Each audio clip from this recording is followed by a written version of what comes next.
¿Cómo están, amigos? Un abrazo a todos. Esta es la tercera entrega de Tribuna Constitucional y hablaremos sobre el precedente constitucional. Esto tendrá dos partes. Nos dedicaremos a los preliminares. Bienvenidos todos.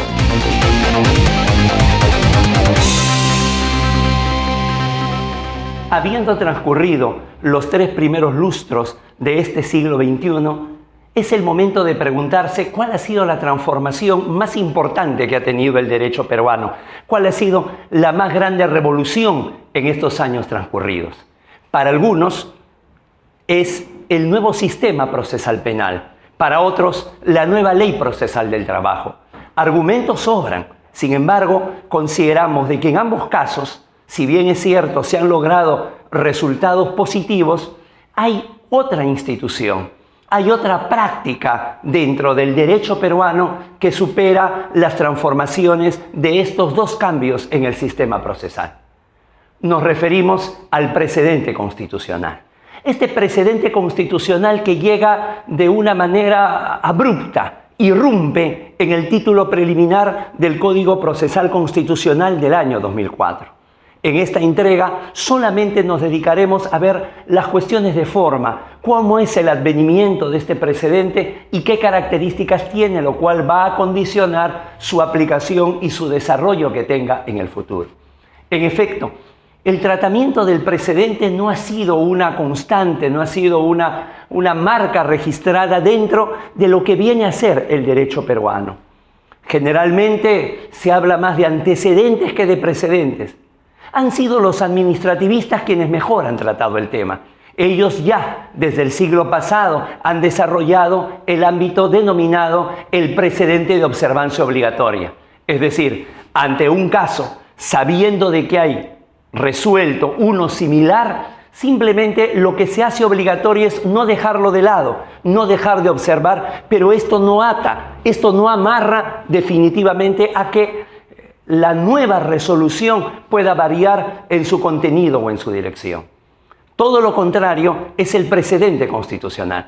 Precedente constitucional vinculante no solamente es obligatorio para todos los ciudadanos, sino para todos los poderes del Estado, lo cual hace que ese carácter de ser erga omnes le dé el mismo rango y la misma fuerza que una ley, con lo cual vemos que se altera la jerarquía normativa en el Perú. Esto lo convierte en la más grande transformación, insisto, de este siglo.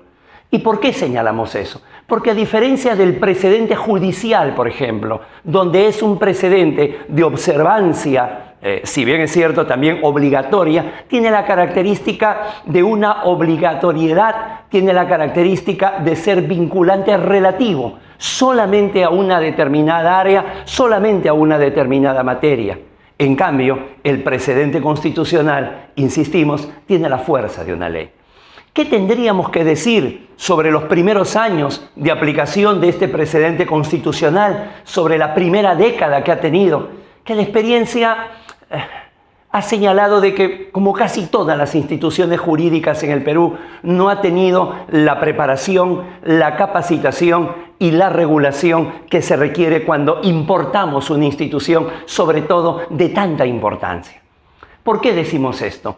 Porque aunque muchos señalan en distintos libros y en distintos foros que el precedente constitucional está regulado en el artículo 7º del título preliminar del Código Procesal Constitucional, nosotros discrepamos. No se encuentra regulado, se encuentra solo mencionado. Y se le menciona solo en cuestiones de forma, es decir, que genera precedente cuando hay una sentencia con un pronunciamiento sobre el fondo, que en el precedente hay que señalar qué fundamentos constituyen precedentes y que el cambio, lo que más adelante se va a llamar el overruling, tiene que hacerse con fundamentación. No nos dice más, de tal forma que, insisto, para nosotros el Código Procesal Constitucional, los autores del Código Procesal Constitucional dejaron pasar una brillante oportunidad de poder regular esta figura. No se señaló cuál era la mayoría que se necesitaba, sea mayoría calificada, mayoría sobrecalificada. No se señalaba cuándo es que se debía determinar un precedente constitucional, de tal manera que esto se ha ido dando de a pocos con la jurisprudencia.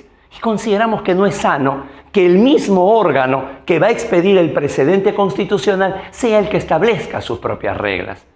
Por otro lado, dentro de su devenir y dentro de su desarrollo, ha tenido marcadas diferencias, es decir, prontas contradicciones. Cuando nosotros hablamos de un precedente, hablamos generalmente de una vocación de permanencia. Y es que en general, el precedente, al ser una institución novísima en el Perú, se perdió, insisto, en el Código Procesal Constitucional la posibilidad de una mejor regulación, la posibilidad de ponerle límites, la posibilidad de que no existan esas gruesas sombras de duda y de oscuridad que existen hasta el día de hoy. Sin embargo, sus efectos, al ser efectos erga omnes, al tener los mismos efectos de una ley, la han convertido sobre la marcha, en el camino se van acumulando los bultos, parece ser el mensaje, su instalación en el proceso constitucional peruano. La pregunta para terminar esta entrega es, y en el caso de una antinomia, en el caso de que una ley diga lo contrario a lo que señala un precedente, ¿cuál de los dos se prefiere? El máximo intérprete de la Constitución, el Tribunal Constitucional peruano, no ha dado una respuesta. Sin embargo, nos parece tácita. Contra una ley se puede presentar un amparo, se puede presentar una demanda de inconstitucionalidad. Contra un precedente no procede amparo ni tampoco procede una demanda de inconstitucionalidad. Con lo cual estamos ante una institución que no solamente tiene el mismo rango que una ley, sino que en caso de conflicto se colocaría por encima de ellas. Hay mucho más que hablar del precedente constitucional, lo haremos en la siguiente entrega. Un fuerte abrazo.